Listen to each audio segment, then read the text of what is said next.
Hey everyone, and welcome to the live recording of episode 54 of Nerd Alert News. If you're not familiar with what's going on here, just a little bit of background for you. Nerd Alert News is a podcast, comes out once or twice a week, and recently, I guess it's not really so recently, it's probably been for the past 15 episodes or so, I have started doing the live recording on YouTube Live, so you can kind of get an idea of how the podcast is made, because when we go to the live screen, you'll see things like the editing window that's capturing all of my audio playback. You'll see also the show notes that I use as my talking points for a show. So that's all put together in one product to have on a video podcast. And that's what you've got coming up this week for episode 54 of Nerd Alert News. I'll get started here in just one sec.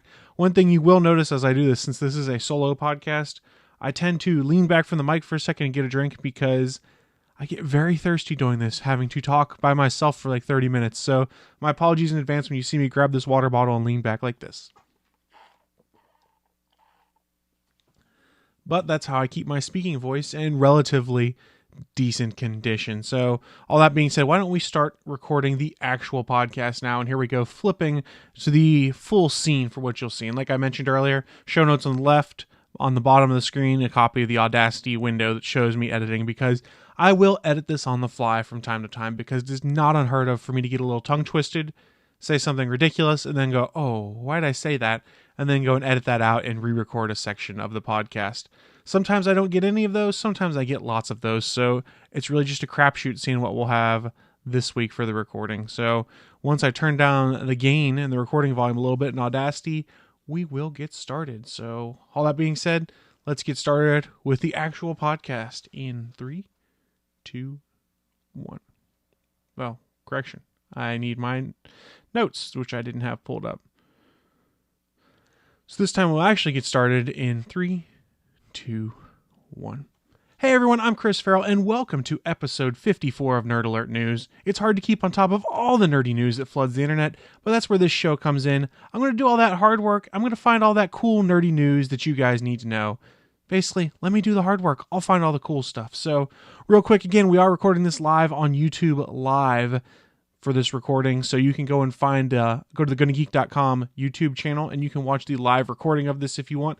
It'll be not as polished as what you're getting in the fully produced podcast, because you'll get me making audio mistakes, getting drinks of water, or sometimes just going, why the hell did I say that? So the live experience is kind of fun. I strongly encourage you to go check it out if you haven't, and while you're there, of course, check out some of the other awesome, great video content that is part of the GonnaGeek Network. Again, that's at the GonnaGeek YouTube channel, youtube.com/GonnaGeek. But enough of my shameless self-promotion.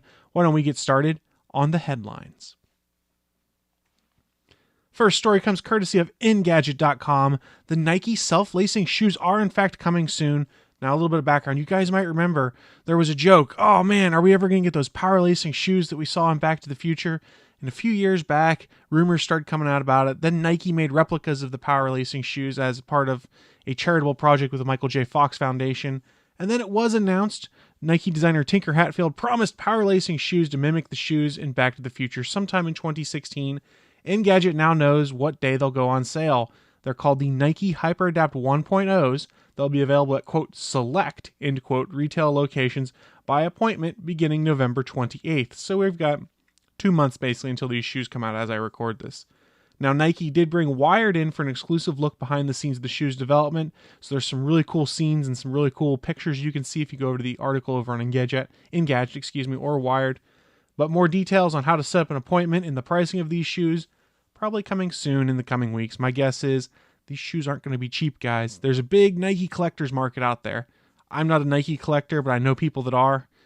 I can't imagine collecting shoes. I mean, I note the irony in my saying that as you look around this room and it's full of geeky stuff, but shoes are a much bigger thing to collect than like action figures or artwork that I hang on a wall.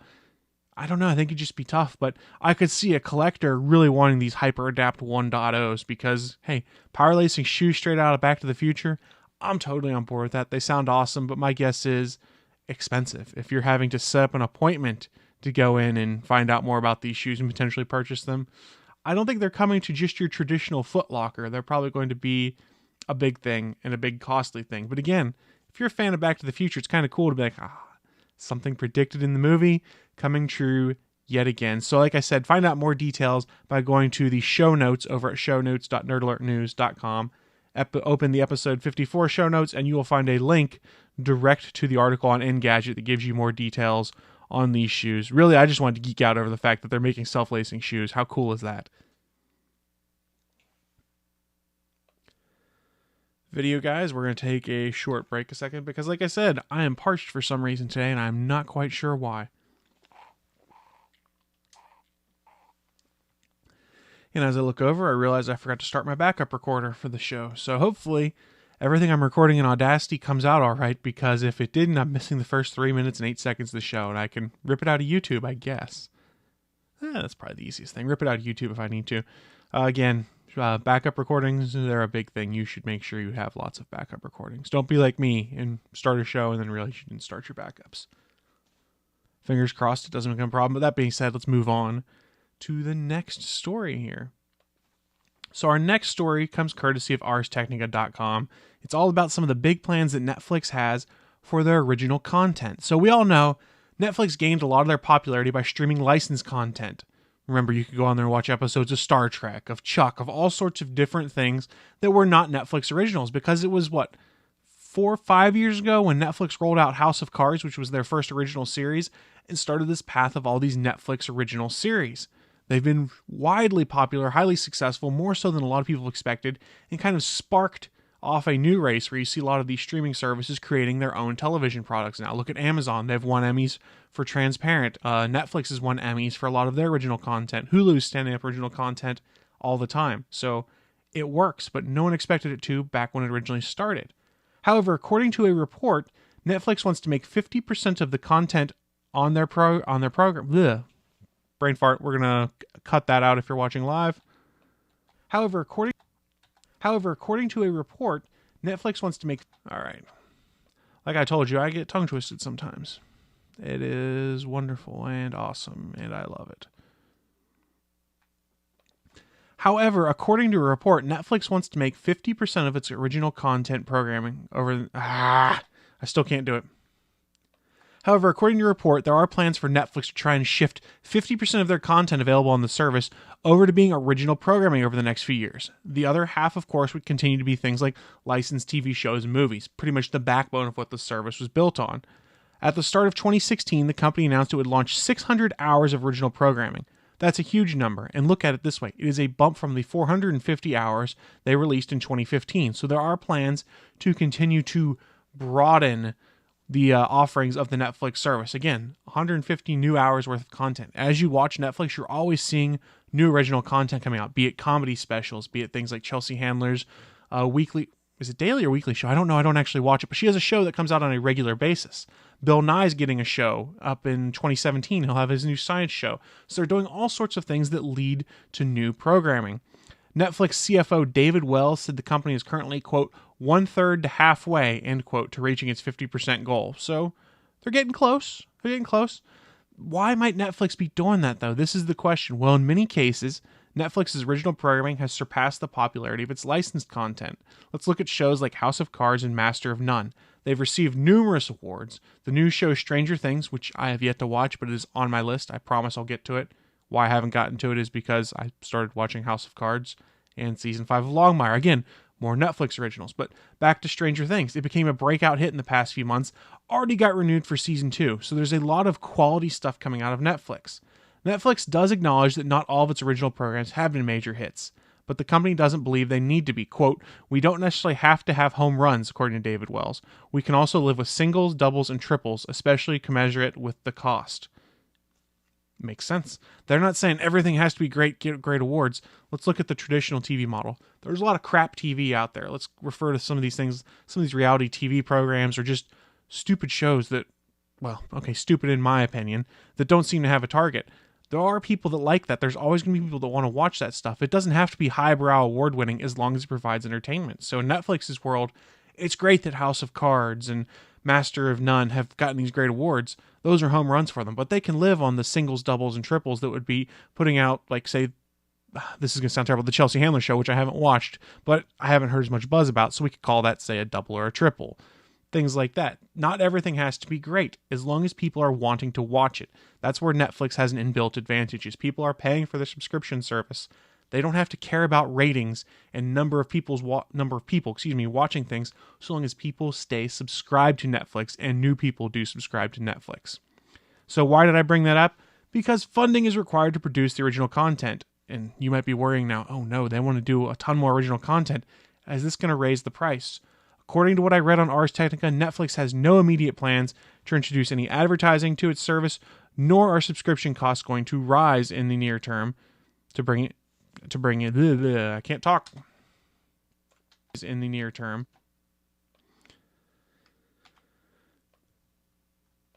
All in all, it's a win for consumers, I think. Netflix has a quality program. I know I've been gushing about it. Them, Amazon, Hulu, I've watched content everywhere, but Netflix has tons of original content that I care about, and I'm always finding new stuff. I fully admit I should have been on the House of Cards bandwagon a lot sooner. I held off because I went, there's so much other stuff I want to watch, and I started watching reruns of Star Trek and things like that. What brought me in? I just bought a 4K TV. Everything season 2 and up of House of Cards is in 4K, so I wanted to watch 4K content. I watched the first episode and a half of House of Cards and went, what the hell is wrong with me? Why was I not watching this show? Because it is absolutely awesome. And I hope there are more people that have moments like that as they find more of this Netflix original content and go, man, this is great. Why was I missing out on this? It's awesome. I mean, that's all I can really say. So Netflix is planning to go to 50% of their content being original content. I'm cautiously optimistic because everything I've watched on there so far, I have enjoyed. It might not be the best thing in the world, but it has been enjoyable, and that is the win. Whew.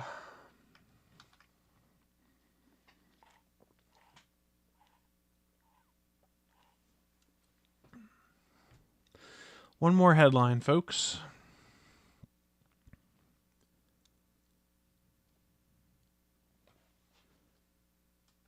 So I have one more headline story for you guys this week. And again, this is probably something that you cord cutters or internet TV watchers are going to love. This story comes courtesy of Cord Cutter News. The CW's free streaming service is going to be here soon.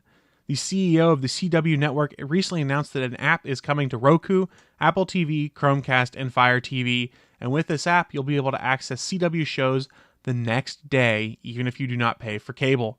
This app is slated to come out sometime after September 26th, but before October 1st. So as I record this, in the next 2 days is when you can expect it to start coming out. Now, it is going to be similar to the CW app that you can already get on iOS and Android with the similar limitations, meaning advertisements that play in line with the show, things like that. This move to online streaming for the CW network is probably in response to a 13% decline in primetime viewership, with the CW network being aimed at a younger audience. If you look at a lot of their shows, that is true. CBS and Time Warner are probably hoping an online streaming option on popular devices will bring in more viewers. Let's look at the devices they're using. Roku, a lot of people have those. Apple TV, a lot of people have those. Chromecast, and Fire TV. These are the big ones when it comes to streaming devices out there that people are buying and hooking to their TVs. They're hitting all the right things. Awesome. It's going to be free. Even better, you don't have to log in with your cable company credentials. So literally, if you are a cord cutter, you can be like, well, it's Wednesday night and Arrow's on. I'll just wait until Thursday, and I can watch it for free on the CW app. This is pretty cool. It expands the reach of their content out to a lot more people. I don't see a loss for this. I think it is a great shift in how you're starting to see things. The CW has been pretty forward-thinking, though, when it comes to their streaming plans, because you could watch a lot of their programs off of their website. You just had to make sure you didn't have an ad blocker turned on. How do I know this? My DVR ate an episode of Arrow, and I was like, I don't want to pay $2.99 to buy the HD copy. I'll just go on the CW website and watch it. And I hit play, and it goes, you have an ad blocker in place, disabled. I went, oh, okay, let me disable that, and I can watch the show. And caveat, most sites I do turn off my ad blocker unless it's intrusive, but its default property is set to on, and I hadn't even thought about it in that case. So that's a topic for a whole other thing. I did turn it off on there, and I have no problem with them serving me ads when I get quality television content in return. The fact that this is coming to an app makes it even easier for people to consume. They don't have to pull out their laptop or go to their PC. They can literally just fire up one of their media streaming devices and be like, oh, there's my CW app. Let me watch. Let me get my fix of Arrow or Flash or any of those other shows. There's tons of CW content.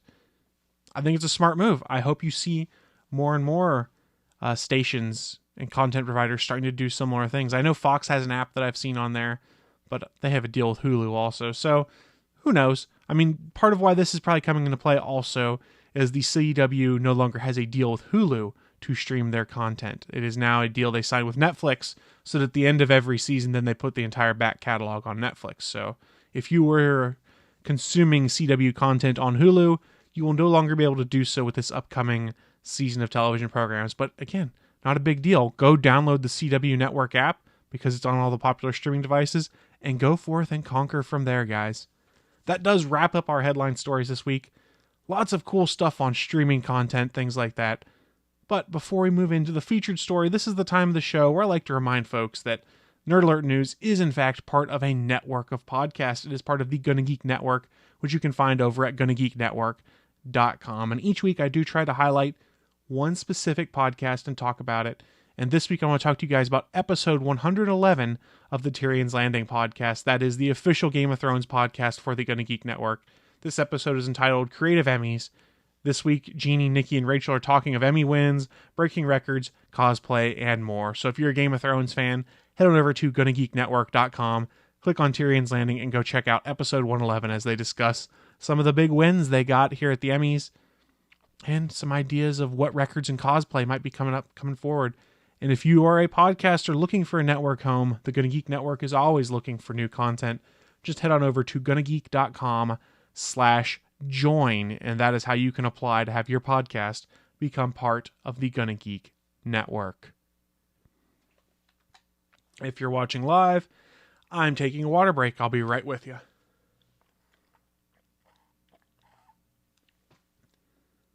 And I should probably flip the video back to what you guys are expecting, which is seeing me. Sorry guys, you guys see me. That's the downside to watching the video thing, is you've got my face on here. Maybe I'll find some way to replace my video on there with like some weird dancing GIF or something like that. I know Suncast does have a GIF that he sent me that could be at least entertaining for it, so we'll see what happens, but I should stop rambling and get into the featured story. The GonnaGeek Network. So now that my plugging is done for this episode, let's talk the featured story. This week's featured story comes courtesy of The Verge, where they have reported Comcast will be launching a mobile phone service in 2017. Just pause for a second. I can hear everyone listening going, what? Comcast? The cable company? They're doing that? Well, there's some reasons. We'll get into it here in a second. But Comcast just confirmed long-rumored plans to launch its own MVNO cellular service. Speaking at an investor conference moments ago, CEO Brian Roberts revealed that the Comcast network will launch in mid-2017 and put a large focus on Wi-Fi hotspots. When away from Wi-Fi connections, Google's service will run on the Verizon wireless network. So they're talking large focus on Wi-Fi hotspots. I've talked about on this show before, I think it was even last week, Google's Project Fi, which is Google's MVNO cellular service, where they rely on Wi-Fi as their backbone for things, and then they leech off of multiple cell providers like T-Mobile, Sprint, and US Cellular, I believe, are the companies they're working with. So if you're not on Wi-Fi, you use one of those cellular providers, and if you are on Wi-Fi, both your phone calls and your data come through the Wi-Fi. It's pretty cool. Comcast is taking a similar approach with their mobile network, it would appear, where you'll be making use of the Comcast Wi-Fi or any Wi-Fi you choose to connect to, and then the Verizon wireless network when you're not attached to Wi-Fi. It's pretty cool. Real quick, why might Netflix be doing this? Well, if you're not familiar, AT&T owns DirecTV now. So you might have been seeing a lot of ads recently, especially if you live in the United States, which is combine your DirecTV and your AT&T bills into one. If you get DirecTV through us, then you get unlimited data on your cell phones as long as you sign up for these packages. So AT&T has combined successfully internet and TV. And now Comcast is looking to do something similar, it would appear, with their MVNO service. Roberts did not announce any pricing or any more detailed rollout plans, only stating that Comcast will aim the mobile solution at its existing base of cable customers. Again, why might they be doing that? Well, Comcast does say they have over 14 million Xfinity Wi-Fi spots nationwide. That's a massive footprint the company can lean on as part of the upcoming mobile service. Some of these are public hotspots, things you might see in a coffee shop, your shopping malls, your parks, but others are actually powered by the routers in customers' homes that have an optional guest mode to share with internet connectors nearby. So I don't think I've talked about it on this show before, but if you buy your cable modem and router or lease them directly from Comcast, many of them have a guest mode. So when you plug it in your house, you'll turn it on and you'll be able to set up your network, and then you see another one that's with the exact same signal strength. It's Xfinity Wi-Fi, if I recall correctly. It's an opt-out service. So by default, Comcast is going to turn this on so that there's a guest service provided in your home so that anyone who has Comcast credentials can log into the network and then use a Comcast Wi-Fi connection to do whatever they need to.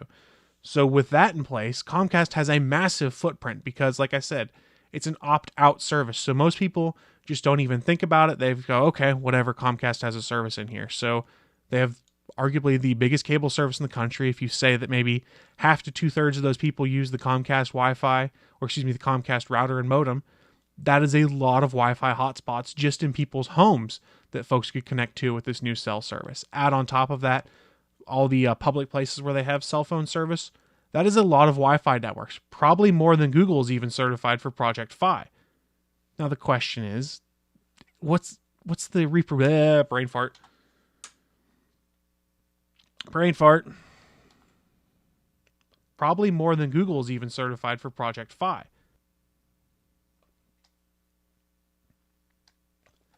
The difference is that Google's is much less, and I hesitate to use this word, but I will, a little less shady when it comes to these network connections because they're just finding open ones they can certify as working properly, and then they establish a VPN between your phone and their servers through that hotspot. That's pretty awesome. Comcast is reliant on mine being like, I don't mind that you broadcast an additional Wi-Fi network in my home. Currently, I do have Comcast internet service rather. However, I use my own router and I use my own modem because I did not want to have yet another network saturating everything in my house. Because here's an update for folks. Well, not an update, but some background. I live in a townhouse. In my community, there are lots of townhouses and lots of wireless networks set up. I can pull up probably 20 networks that show up at my house, and I would say that probably 5 or 6 of those are Xfinity Wi-Fi ones that are coming from people's homes where they are using the router and modem from Comcast. So that is yet more stuff that is just bogging down all the wireless channels in my home. It's frustrating to me. I wish these people would opt out because we live in a townhouse community. There are tons of wireless hotspots in place, and it makes finding the appropriate channel to sit on very difficult. That being said, that's my opinion on that, but the fact that they do have so many hotspots out there makes it real easy for these phones to then latch onto them. If it's similar to how Google does it, as soon as it sees an approved hotspot, it's just going to connect to it automatically while it's in your pocket. Everything works as you're familiar with, however, you get no data charges because you're going through the Wi-Fi. It's pretty awesome, it's pretty convenient. Google's been doing really good with it with Project Fi. But here's the catch that Google's had with Project Fi. This is only limited to like 3 different phone models right now. You can do it on the Nexus 6, Nexus 6P, and the Nexus 5X. My assumption is you'll be able to do it on the upcoming Pixel phones that come out in a few weeks. But there are only 3 phones that can do it. Comcast hasn't said anything about the phones that will support this for their cell phone service. Is it going to be an iPhone? Is it going to be an Android phone? Who's the provider going to be if it's an Android phone? We don't know any of that. You can't really make plans to say, oh man, I really want this service when you have no idea what the phone is going to be like that connects to it, let alone the prices for being on their cell phone service. Part of the reason I've been so interested in Google Fi is A, I have a Nexus 6P already, so I wouldn't have to buy a new phone. But B, it's pretty cost effective. You pay $20 a month for unlimited talk and text, and then you pay $10 per gigabyte that you use. And if you don't use a full gigabyte, you only pay that partial amount, and the rest of it rolls over towards the next month as a credit. It's a pretty cost-effective solution if you only use 2 to 3 gigabytes of data a month. Comcast hasn't given any prices yet. My assumption would be they're going to do something similar to Google, but I don't know. At this point, there's not enough news out there about this Comcast cell phone service for me to be like, oh my god, I have to have this, or stay away, it's the worst thing ever. So I guess the takeaway is the service is coming. It sounds pretty cool. It sounds very similar to Project Fi. I'm going to have to keep my eyes open as we find out more about this service so that I can inform anyone who listens to Nerd Alert News whether it's a good deal, bad deal, or just okay in my opinion. I'm looking forward to finding out more about that. And again, mid-2017 is the target of time frame, so we're still talking 8-9 months until this is coming out. So obviously we'll find out more details in the coming weeks. But I did want to bring it up because it gave me a WTF moment. I was like, Comcast with cell phone service? And as I thought about it, it started to make sense because this is all in competition with AT&T to try and stay comparable to a lot of these services they are offering. Again, it's a really weird, really interesting story. I can't wait to see where it goes. I hope that anyone watching live or listening to the audio podcast found it as intriguing as I did. If you want any more details on this story and any of the other ones that I covered this week on Nerd Alert News, It's all available in the show notes. Head on over to shownotes.nerdalertnews.com. You'll find a Google Docs folder embedded on that page that shows you every show note that has been created for all of these shows here. If you want to get in touch with the show, there's a ton of ways to do so. Head on over to nerdalertnews.com. Email me, nerdalertnews247@gmail.com. Tweet to @TheChrisFarrell or @NerdAlertShow, or go to facebook.com/NerdAlertShow. That's where you can find all of the details on Nerd Alert News. I really do enjoy getting feedback from folks. I enjoy getting suggested stories from folks, so please send that stuff my way. I try to find interesting news, but I do want to find the news that you guys are also most interested in as well. That all being said, that's going to wrap up this latest installment of Nerd Alert News, but don't worry, I'll be back real soon with your next Nerd Alert. Bye, guys. So if you watched live, thank you so much for watching live. You probably noticed those last 2 minutes I was sitting there trying to find a good breaking point and couldn't because I have a tickle in my throat and I thought I was going to cough. So let me try and beat that with water real quick and say thank you to everyone who did watch the podcast live or who has watched the replay. And like I said, find the entire back catalog over at GonnaGeek Network.com. And I will see you guys next week.